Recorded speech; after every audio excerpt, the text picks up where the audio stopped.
Welcome to the Beverly Hills Plastic Surgery Podcast. I'm Dr. Jay Calvert, and today, by Zoom conference, I am on today with Dr. Millicent Ravello from Beverly Hills.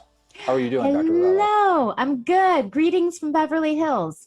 I know I'm down here in the New Peasy, as we like to call it, in Newport Beach, doing some surgery with my good buddy, Dr. DeBro, and doing some patient consultations in Newport, and we got to knock this out by Zoom. Is that all right with you? That's okay with me. It's not my favorite. I'd rather see your face in person, but sometimes, you got to do what you got to do.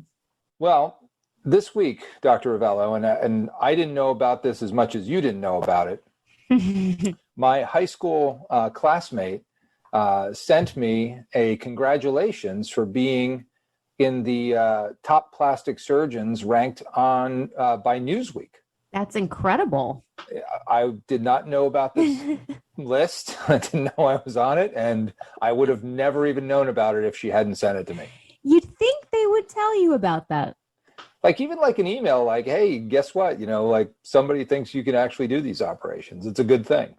Well, number one, that is an incredible achievement. So that is huge. That's not just any little ratings or review website. That's a huge one. So congratulations on that. And I am not surprised, but I am very happy and proud for you. Well, thank you. I appreciate that. And I am actually happy about it because I really respect the way that Newsweek went about it. Because most of the time you get these calls, well, I do anyway, I get these calls from greatest plastic surgeons of the world. And for $5,000, you can write an article and be in our next publication. And I'm like, yeah, no. Yeah, no. That's unfortunately very, very true and common. And that was going to be my next comment, was that the way they did go about it, the fact that you didn't even know about it, actually lends some credence to it, because usually it's the other way around. They're harassing you to pay them money to be on their top ranked list.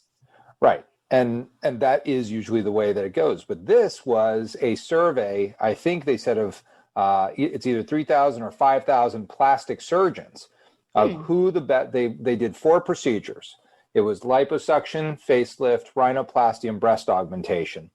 And they ranked, and they had different numbers. I think they had 250 people that they ranked for breast augmentation, 100 for facelift, 100 for rhinoplasty. And they had different numbers of people that they ranked based on, I guess, whether they thought it was a significant percentage of the plastic surgeons ranking those people. And it was a pretty robust number. And not only was it a robust number, but there are 4, what they saw as core procedures. So, to be ranked in the top, I was in the top 20 for rhinoplasty and the top 50 for facelift out of all the plastic surgeons in the country, I felt was pretty awesome. That's pretty awesome. Yeah, especially since that's coming from your peers, right? That's not just a smattering of patients that they pulled off a Yelp or whatever. These are your peers.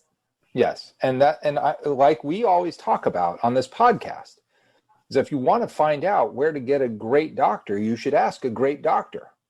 Absolutely. Yes, absolutely. That's the patient that I saw today, right? She came from our anesthesiologist, someone who intimately knows what you do and how you do it. 100%. And if you're a doctor, you know what a good doctor is. Well, most do, I would say. And when you ask, 5,000 doctors or 3,000 doctors, I forget the exact number, but that's a large sample size of the plastic surgeons in this country. There just aren't that many.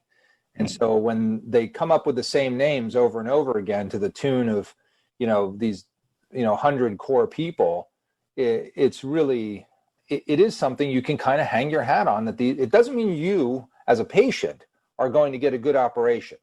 It only means that you've at least pointed your compass in the right direction, and you can find somebody that's considered by his or her peers to be a top surgeon. And that's very important. That's huge because, as doctors, as surgeons,